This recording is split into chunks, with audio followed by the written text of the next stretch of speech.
एक 15 साल की लड़की सिर्फ अपनी हवस को शांत करने के लिए अपने दादाजी की जिंदगी को शांत कर देती है। यानी कि अपने दादा को ही जान से मार देती है, सिर्फ और सिर्फ अपने और अपने बॉयफ्रेंड की खुशी के लिए। जरा सोचिए, एक 15 साल की लड़की को कितना इन सब चीज़ों का शौक होगा कि वो किसी की जान ले लेगी। जानेंगे ये पूरी घटना क्या है, लेकिन उससे पहले हम आपके लिए हर स्टेट से क्राइम की खबरें ढूंढ के लाते हैं और आपको एक सही जानकारी देते हैं, ताकि आप कभी इसी किसी तरह के क्राइम में ना फंस सकें। तो प्लीज़ इस चैनल को सब्सक्राइब करके बेल के आइकन को जरूर दबा लें। चलिए आते हैं वीडियो पे। दरअसल बात है बिहार के मुजफ्फरपुर की, जहाँ पर मिठनपुर थाना है, उसके पास ही एक माली घाट है, जहाँ पर एक फैमिली रहती थी, जिसमें एक बुजुर्ग इंसान जिनका नाम था कौशल गुप्ता, उनका बेटा सौरभ गुप्ता, उसकी वाइफ और उनकी एक 15 साल की बेटी जिसका नाम था दिशा गुप्ता। एक बहुत ही हैप्पी फैमिली और पूरा परिवार खुशी खुशी अपना जीवन बिता रहा था। जो सौरभ गुप्ता था वो रोजगार किया करता था, साथ ही उसकी वाइफ हाउसवाइफ थी और उसके दादा ज़्यादा उम्र होने की वजह से घर में ही बैठे रहते थे। इस खुशहाल फैमिली में एक दिन आया 14 जनवरी 2025। जब 14 जनवरी की सुबह सौरभ अपने पिताजी के कमरे में गया तो उसने देखा कि पिताजी बेड पर लेटे हुए हैं और उनके चारों तरफ खून ही खून है। उसने तेजी से हिलाते हुए चिल्लाया, पिताजी! लेकिन उसके पिताजी अब इस दुनिया में नहीं रहे थे और देखने से ही पता चल रहा था ये एक मर्डर है।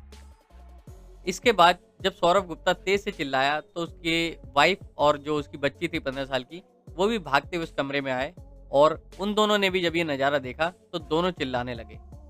तीनों की चिल्लाने की आवाज़ से आस पड़ोस के लोग जमा हो गए।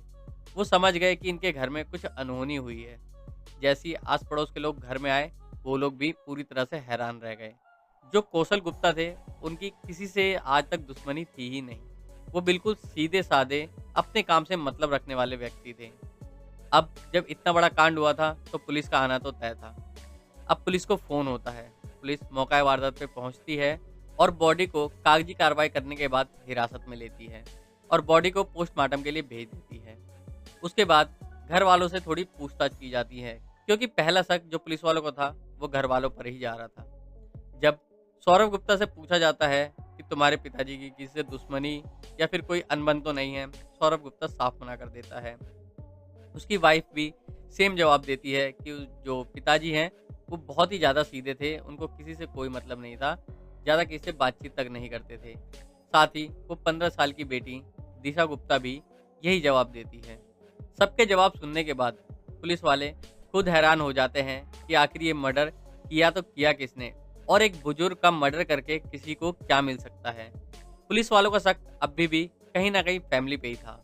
वो फैमिली में से जो हस्बैंड वाइफ होते हैं सौरभ गुप्ता और उसकी वाइफ, उससे और भी तोड़ मरोड़ के पूछताछ करते हैं, लेकिन उनके हाथ कोई भी सबूत नहीं लगता। जिसके बाद अब पुलिस वाले पूरी फैमिली की कॉल डिटेल निकालना चालू करते हैं और जब कॉल डिटेल निकालते हैं तब उनके सामने एक ऐसी बात आती है जिसको देखने के बाद पुलिस वालों को ऐसा लगता है कि हमने ये छोटा सा पॉइंट कैसे मिस कर दिया, जिसकी वजह से ये पूरा केस सॉल्व हो सकता था। दरअसल जो कॉल डिटेल थी उसमें सौरभ गुप्ता और उसकी वाइफ का जो कॉल डिटेल था उसमें तो ऐसा कुछ भी नहीं था जिससे पुलिस वालों को कुछ भी शक हो। लेकिन जो उसकी बेटी थी 15 साल की दिशा गुप्ता, वो एक नंबर पे कंटिन्यूअसली बात करती थी। कभी ऑडियो कॉल, कभी वीडियो कॉल, कभी चैटिंग वगैरह कंटिन्यू किया करती थी और घंटों घंटों तक किया करती थी। पुलिस वालों ने उस नंबर को देखा, उस नंबर की जांच पड़ताल की जिस नंबर पे दिशा गुप्ता बात किया करती थी, और उसकी जब लोकेशन निकाली तो वो 13 तारीख को दिशा के घर में ही एक्टिव था। यानी कि दिशा जिस व्यक्ति से घंटों घंटों बात किया करती थी, वो व्यक्ति उस टाइम दिशा के घर में ही था। जब उस लड़के की डिटेल निकाली गई तो वो लड़का महज 14 साल का था और पुलिस वालों का शक अब दिशा और उस लड़के पे ही था, क्योंकि दिशा ने अपने बयान में बताया था कि वो जब ये मर्डर हुआ तो गहरी नींद में सो रही थी, जबकि उसकी कॉल डिटेल से ये पता चल रहा है कि वो उस टाइम पे कॉल पे बात कर रही थी और जिस नंबर पे वो बात करती थी वो व्यक्ति भी उस टाइम उसके घर में ही मौजूद था। अब पुलिस वाले दिशा और उसका जो बॉयफ्रेंड था जो सिर्फ 14 साल का था, उनको थाने बुलाते हैं। पहले दिशा से पूछते हैं कि तुमने हमसे झूठ क्यों बोला? दिशा साफ मुकर जाती है। उसे अभी कानून के बारे में इतनी नॉलेज नहीं थी कि कानून पूछताछ कैसे करता है। पहले वो तुरंत मुकर जाती है। फिर पुलिस वाले, क्योंकि अभी वो दोनों माइनर एज में थे, पुलिस वाले उन्हें बहलाते-फुसलाते हैं, उन्हें यकीन दिलाते हैं कि अगर तुमने ऐसा कुछ किया भी है, तो तुम्हें कुछ नहीं होगा क्योंकि अभी तुम छोटे हो। बहुत बहलाने-फुसलाने के बाद दिशा पूरी बात पुलिस वालों को सच-सच बताती है और ये सच सुनने के बाद शायद आपके भी रोंगटे खड़े हो जाएँगे।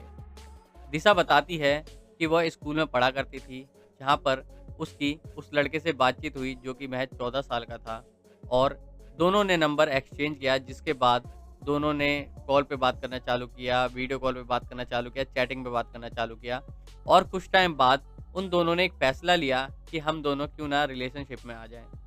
रिलेशनशिप में अब वो दोनों आने के बाद एक-दूसरे से मिलने की कोशिश करने लगे, लेकिन दिशा स्कूल से घर और घर से स्कूल जाती थी, जिसकी वजह से वो उस लड़के से नहीं मिल पाती थी।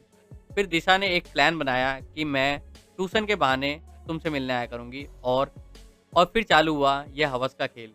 अब दिशा अपने घर से हर रोज़ ट्यूशन के लिए निकलती और उस लड़के के साथ जाके डेली फिज़िकल होती।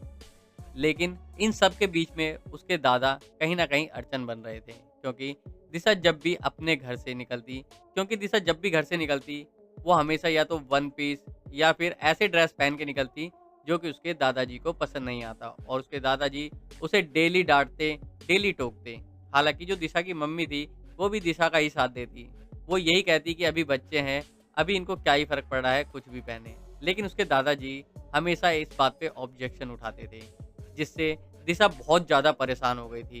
दिशा को इस चीज़ का कोई ना कोई सॉल्यूशन चाहिए था और उसने एक दिन ये सोचा कि क्यों ना दादाजी को ही रास्ते से हटा दिया जाए, क्योंकि जो दिशा के मम्मी-पापा थे, दिशा को पता था कि उसके मम्मी-पापा बहुत ही ज़्यादा फ्रेंडली हैं, वो ओपन माइंडेड हैं, तो वो कुछ नहीं बोलते। बस जो दादाजी हैं, वही कलेश करते हैं। हालाँकि दिशा ने ये बात अपने बॉयफ्रेंड से भी शेयर करी। उसके बॉयफ्रेंड ने साफ मना कर दिया ये सब करने से। लेकिन उसने किसी भी तरह अपने बॉयफ्रेंड को कन्विंस किया। उसने बोला कि अगर दादाजी रास्ते में रहेंगे, तो मैं तुमसे नहीं मिल पाया करूँगी। जिसके बाद वो लड़का भी राज़ी हो जाता है और ये दोनों मिलके प्लान बनाते हैं 13 तारीख का। जब 13 तारीख को इनके घर में रात का खाना होता है, उसमें दिशा बेहोशी की दवा मिला देती है, जिसके बाद घर में सब लोग खाने के बाद बेहोश हो जाते हैं और तभी दिशा अपने बॉयफ्रेंड को फ़ोन करके घर पे बुलाती है, जिसके बाद वो दादाजी के कमरे में जाते हैं और उनके गले पे धारदार चाकू से कम 30 से 40 वार करते हैं। उसके बाद दिशा ने अपने बॉयफ्रेंड को जो भी हथियार थे, जिससे उन्होंने क्राइम किया था, वो सब एक थैली में पैक करके उस लड़के को दे दिया और बोल दिया कि घर से कहीं दूर ले जाके इसे फेंक देना। और वो लड़का उसके बाद वहाँ से चला जाता है और दूर उस हथियारों को ले जाकर फेंक देता है। हालाँकि ये सारी खबर पुलिस वाले जब लड़का और लड़की के घर वालों को बताते हैं, उन्हें बिल्कुल भी बिलीव नहीं होता कि उनके बच्चे ऐसा भी कुछ कर सकते हैं। हालाँकि अब दोनों को बाल सुधार में भेज दिया गया है। अब आपको क्या लगता है, क्या अपने बच्चों पे ध्यान देना चाहिए पेरेंट्स को या नहीं? हमें कमेंट बॉक्स में अपनी सुझाव ज़रूर दें। साथ ही साथ वीडियो को लाइक करके चैनल को सब्सक्राइब ज़रूर कर लें। धन्यवाद।